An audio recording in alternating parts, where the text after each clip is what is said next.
এক ধনী ব্যক্তি তার নতুন চকচকে দামি গাড়ি নিয়ে রাস্তা দিয়ে যাচ্ছিলেন। তিনি তার গাড়ির চাকচিক্য নিয়ে খুব গর্বিত ছিলেন। হঠাৎ পাশ থেকে একটি ছোট ছেলে একটি পাথর ছুঁড়ে মারল এবং তার গাড়ির দরজায় দাগ পড়ে গেল।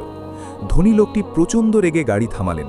তিনি ছেলেটিকে ধরে চিৎকার করে বললেন, তুমি জানো এই গাড়ির দাম কত? কেন তুমি পাথর মারলে? ছেলেটি কাঁদতে কাঁদতে বলল, মাফ করবেন স্যার, আমি অনেকক্ষণ ধরে মানুষকে ডাকছিলাম, কিন্তু কেউ দাঁড়াচ্ছিল না। রাস্তার ওপাশে আমরা বড় ভাই হুইলচেয়ার থেকে পড়ে গেছেন, তিনি উঠতে পারছেন না। আমি একা তাকে তুলতে পারছি না, তাই বাধ্য হয়ে আপনার দৃষ্টি আকর্ষণ করতে পাথর ছুঁড়েছি। লোকটি স্তব্ধ হয়ে গেলেন। তার রাগ মুহূর্তে পানিতে মিশে গেল। তিনি দ্রুত গিয়ে ছেলেটির ভাইকে সাহায্য করলেন।